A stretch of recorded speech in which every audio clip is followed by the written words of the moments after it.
জানাবো ফ্যাসিবাদের বিরুদ্ধে বিপ্লবের বুনিয়াদ গড়ে দিয়েছে শাপলা চত্বর হত্যাকাণ্ড, বলছেন মামুনুল হক।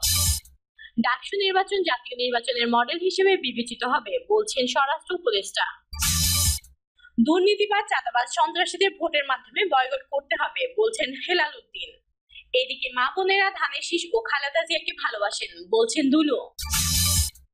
এবং সর্বশেষ জানাবো হত্যা মামলায় সাবেক এমপি বিপ্লব 7 দিনের রিমান্ডে।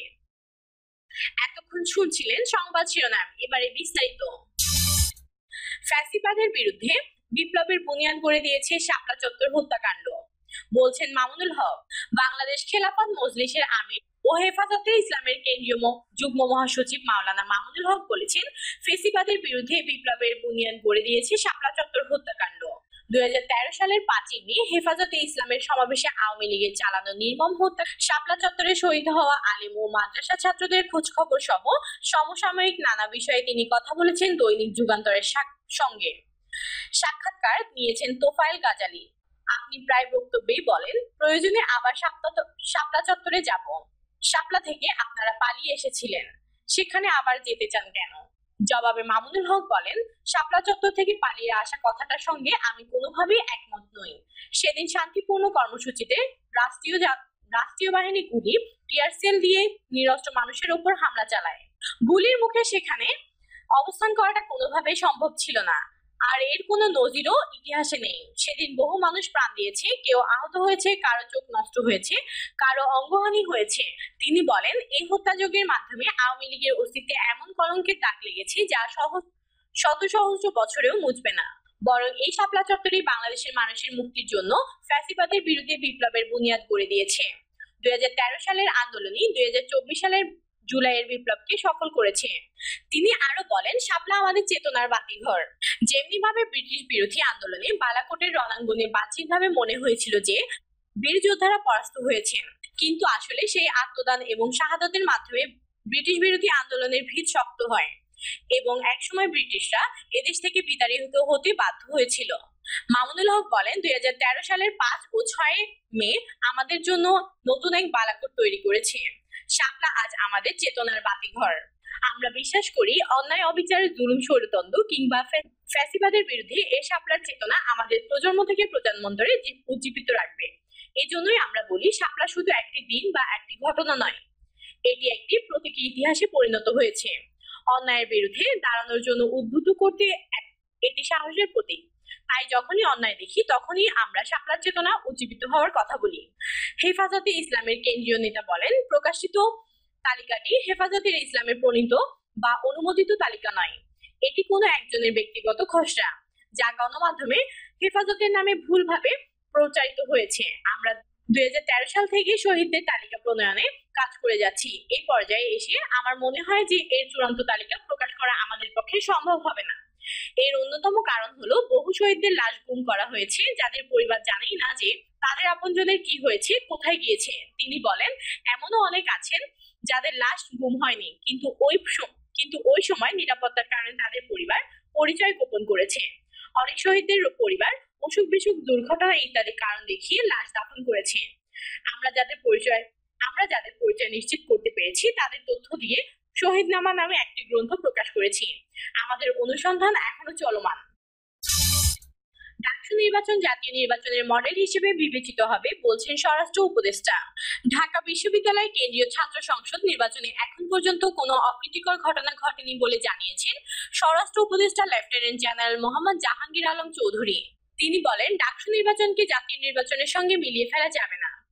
ডাকসু চাকসু সহ যেসব নির্বাচন হচ্ছে, সেগুলো জাতীয় নির্বাচনের মডেল হিসেবে বিবেচিত হবে। স্বরাষ্ট্র উপদেষ্টা বলেন, ডাকসু নির্বাচন ভালোভাবে হচ্ছে। এখন পর্যন্ত আইন শৃঙ্খলা অবনতির কোনো খবর পাওয়া যায়নি। গণমাধ্যমেও অপ্রীতিকর ঘটনার সংবাদ প্রচার হয়নি, এটা আনন্দের খবর। উপদেষ্টা বলেন, ডাকসু জাকসু সহ যেসব নির্বাচন হচ্ছে, এগুলো জাতীয় নির্বাচনের মডেল। জাকসু সহ যে কয়েকটা নির্বাচন হবে, সেগুলো ভালো পরিবেশে হবে বলে আশা করছি। আইন শৃঙ্খলা পরিস্থিতি সরকারের নিয়ন্ত্রণে রয়েছে জানিয়ে তিনি বলেন, এই পরিস্থিতিতে সুষ্ঠু এবং শান্তিপূর্ণ নির্বাচন করা সম্ভব হবে। প্রধান উপদেষ্টার ঘোষিত সময় অনুযায়ী ফেব্রুয়ারিতে একটি উৎসবমুখর নির্বাচন অনুষ্ঠানের জন্য সব ধরনের প্রস্তুতি নিচ্ছে স্বরাষ্ট্র মন্ত্রণালয়। হত্যা মামলায় সাবেক এমপি বিপ্লব 7 দিনের রিমান্ডে।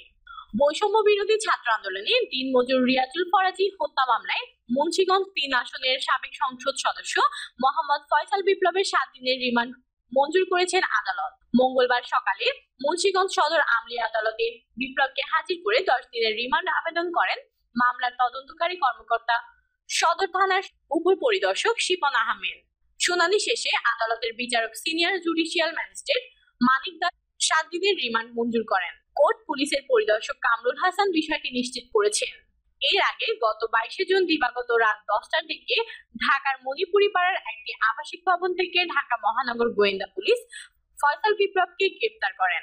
পরবর্তীতে গত ১ জুলাই বৈষম্য বিরোধী ছাত্র আন্দোলন চলাকালে গুলিবিদ্ধ হয়ে নিহত আরেক শ্রমিক সজল হত্যা মামলায় তাকে আদালতে হাজির করে পুলিশ।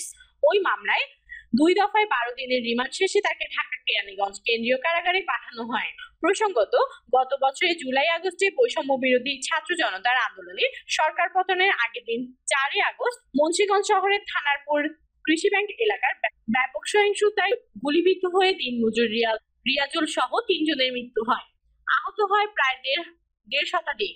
ওই ঘটনার দায়ের করা মামলায় আসামি করা হয় মুন্সিগঞ্জ ৩ আসনের সাবেক সংসদ সদস্য মোহাম্মদ ফয়সাল বিপ্লবকে।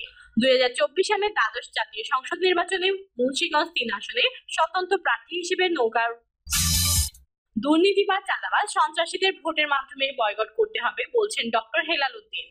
বাংলাদেশ জামায়াতে ইসলামীর কেন্দ্রীয় কর্মপরিষদ সদস্য ও ঢাকা মহানগরী দক্ষিণের নায়েবে আমির ঢাকা ৮ সংসদীয় আসনে জামায়াত মনোনীত সংসদ সদস্য পদপ্রার্থী অ্যাডভোকেট ডক্টর হেলাল উদ্দিন বলেছেন, দুর্নীতি বা চাঁদাবাজ সন্ত্রাসীদের ভোটের মাধ্যমে বয়কট করতে হবে। যারা ক্ষমতায় আসার আগেই ৫ আগস্ট পরবর্তী সারা দেশে খুন, গুম, সন্ত্রাসী, চাঁদাবাজি, লুটপাট, দখলদারিত্বের মহোৎসবে মেতে উঠেছেন, তারা ক্ষমতায় গেলে জনগণ নিরাপদে নির্বিঘ্নে রাতে ঘুমাতে পারবে না। জামায়াতে ইসলামী ক্ষমতায় গেলে মানুষ ঘরের দরজা খুলে নির্ভয়ে নির্বিঘ্নে নিরাপদে ঘুমাতে পারবে। চুরি, ছিনতাই, মাদক, সন্ত্রাস, চাঁদাবাজ চিরতরে বন্ধ হয়ে যাবে। নারী স্বাধীনতার নামে যারা নারীদের অধিকার লুণ্ঠন করেছে, ধর্ষণ করেছে, তাদের ঘুম হারাম হয়ে যাবে। জামায়াতে ইসলামীর নেতৃত্বে ইসলামী রাষ্ট্র প্রতিষ্ঠা হলে সবার আগে নারী পুরুষ নির্বিশেষে প্রতিটি মানুষের মৌলিক অধিকার প্রতিষ্ঠা করা হবে। মানুষের জানমাল ইজ্জতের নিরাপত্তা রাষ্ট্র কর্তৃক নিশ্চিত করা হবে। এই সময় তিনি আরো বলেন, অতীতে যারাই ক্ষমতা বসেছে তাদের মধ্যে একদল এদেশে ভারতীয় আধিপত্যবাদ প্রতিষ্ঠা করে দেশের মানুষকে পরাধীনতার শিকলে বন্দী করেছে, আরেক দল দেশকে দুর্নীতিতে বিশ্ব চ্যাম্পিয়ন করেছে। দেশের হাজার হাজার কোটি টাকা বিদেশে পাচার করেছে, সেই টাকা দিয়ে বিদেশে বিলাসী জীবনযাপন করছে। ক্যামেরার সামনে শেষে মানুষের অধিকারের কথা বলে জাতিকে আবারও ধোঁকা দেওয়ার চেষ্টা করছে।